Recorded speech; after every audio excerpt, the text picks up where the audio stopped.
Hey, welcome back to this series on the 5 biggest problem areas for guitar players. This video, we're going to take a look at creating clean chords. And this is an important one because if you can't create clean chords, you're never going to be able to transition between chords smoothly and be able to play through your favorite songs. So this is a very important one. And we're going to divide the challenge up here again in a way that will allow you to focus just on making one clean chord. And then once you learn the process for getting a chord clean sounding and really good sounding, then you can apply it to all of your chords and kind of tackle one at a time and add them to your library, and then you have chords to play your favorite songs with. So that's great. We're going to use an open C chord in this video just to talk about the principles for creating clean chords, because that's one of that I know a lot of people struggle with. Okay, my first tip for you has nothing to do with playing the guitar, and that's to get your guitar set up. If you have really high action on your guitar, it's going to make creating clean chords very tough for you. So that's one thing you can do that has nothing really to do with playing, but it can go a long way in helping your chords sound really good. Now let's talk about just some basic chording technique. And I like to think about this is stick your hand out in front of you and pretend like somebody's handing you some keys or a baseball or an apple or something. That's a great basic technique to start playing the guitar with. You don't want to kink your wrist too far this way, and you don't want to kink it too far that way. It's going to hurt if you do it like this for too long. It's going to be very ineffective if you play like this, at least until you get more experience. So when you're making a C chord, think about, not kinking your wrist too far one way or the other and just having that kind of neutral posture, staying relaxed as possible. And if your guitar is set up, you shouldn't have to put that much pressure on the string. So one thing that I like to do is come in from an angle, almost like a 45-degree angle. I like to have my thumb some people say have your thumb right behind the fretboard. I really don't do that. I have it almost halfway between having it over and halfway between the fretboard. So just play around with that. Everybody's body is going to be different. One thing that'll really help you is elevate the neck of your guitar a little bit, whether you're just kind of leaning it up like this, or if you have a footstool or a strap. Anything you can do to elevate the guitar and have it be more like this will put it in a better position for creating clean chords, because if it's down here, watch what happens. If it's down here, my wrist automatically kinks this way, and that's not good. So just think about that. Elevate it. Have a little bit of an angle. I'm attacking the strings at an angle like this. Neutral position. Now here's the next tip. My fingers are right behind the frets. If you have your finger closer to the back of the fret, it's going to buzz no matter how hard you push. Okay? So you want your fingers right behind the frets. You want your fingers to be very tall or come down on the very tips of your fingers. That's another important one. And check each string individually and then adjust from there. And think about all these technique tips as you do this. Like if you have something like this, what's happening is, see this finger right here, it's leaning over, it's not standing tall.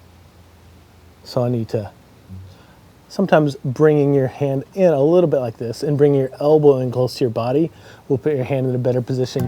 See what? As soon as I bring my elbow in, this third finger kind of naturally stands up a little straighter. So that can help. So all of these tips kind of work together to create clean chords, but you have to kind of attack them one at a time and go down the list and do a little checklist. Be okay, are my fingers right behind the frets? Are they standing tall? Is my elbow in? Is my neck elevated a little bit? Am I putting enough pressure on the strings? Are my fingers running up against the neighboring strings? Like this index finger could be brushing up against that high E. And one thing that helps that is to just bring my elbow in a little bit and then make my fingers stand a little bit taller. And that will usually clear most things up. Now, the thing about this is that you have to practice often to make these tips second nature. And even multiple times a day can be a really big help. So I would, recommend practicing 5, 10, 15 minutes in the morning. If you can, do 5, 10, 15 minutes in the evening as well. That'll help reinforce all these tips and make them a little bit more second nature to where you don't have to think about them as much. But like I said earlier in this series of videos, when you're attacking something new that's physical on the guitar, it takes usually at least 2 or 3 weeks of consistent practice before you see a lot of good results. So commit to that, 15, 20, 30 minutes a day practice. Break it up into multiple practice sessions if you can. That'll force your brain to recall it and your body to recall it. And if you apply these tips for clean chords on a consistent basis, 4 to 6 times a week, you will see better results with this. And this is really the first step to getting to where you can play through chord changes cleanly and smoothly. So if you skip this one, you're gonna have a hard time changing between chords smoothly. So this is really ground zero for playing songs that you love. So get this one down first and really focus on it. Okay, I have one more tip to help you with your open chords. Now, if you're anything like me or other guitar players, when they started learning their C chord or any other chord, what happens is you end up putting one finger down at a time, right? And that's fine at first. That's what you have to end up doing, just to get your coordination down and memorize where the strings are and all that stuff. But what you want to shoot for is putting the entire chord down on all at once. And it may take you a while to get your fingers under control to where you can do that, but what you want to shoot for is having that shape made before your fingers even touch the strings. And one thing that can be helpful to get you there, say you're making a C chord and your index finger is the last one on usually. Start by putting your index finger on first and then putting the rest of your fingers in place. That's kind of cross training. So whatever finger is lagging, put that one on first to kind of get it under control and get it to where it's not the bottleneck for the shape. But ultimately what you want to do is shoot for putting the whole chord on at once, even if it takes you forever to get control of your fingers, And one exercise that can help you gain that finger independence is just, I like to use this one. I take the 2 middle strings, any 2 frets, first and second fingers, and then just swap them.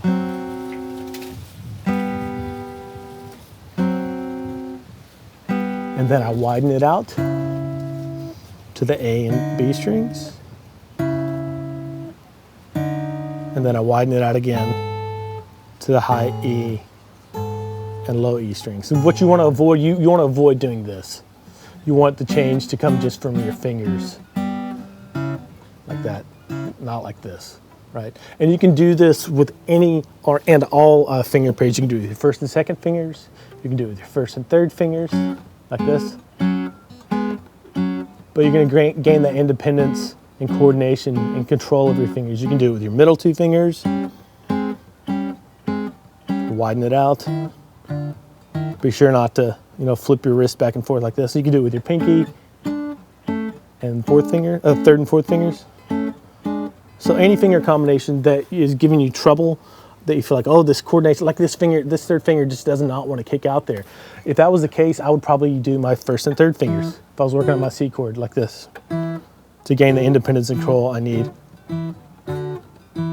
to get that chord down. And this is a great exercise to help you get all of your open chords down. And you don't have to spend long on it. Use it as a warm-up for like 3 to 5 minutes and then go into working on the 2 or 3 chords that you're working on. And I would really recommend limiting it to like 2 or 3 chords at a time, just so you don't get frustrated and so you can focus on going to that chord all at once and implementing all the tips that we talked about. Fingers right behind the frets, elbow in, guitar neck up, tall fingers. And once you have the process for learning new chords and getting them clean sounding, down, you can apply this to any chord you want, whether it's bar chords, jazz chords, and it will make learning them and getting them under your fingers a lot faster.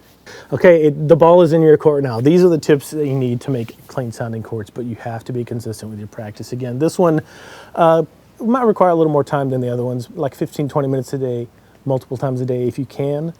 But if you commit to this for a few weeks and ultimately like 2 or 3 months, you're going to see some great results and you're going to be one step closer to playing the songs that you want. So don't forget to subscribe so you know when the rest of the videos in this series come out, or like the page, whatever platform you're on. Or better yet, go to guitarfam.com and create your complimentary account, and you can go through the Guitar Foundations course there. It's completely free for you. It's really detailed, pretty long course, but it teaches you all the stuff you need to have a really good foundation playing guitar.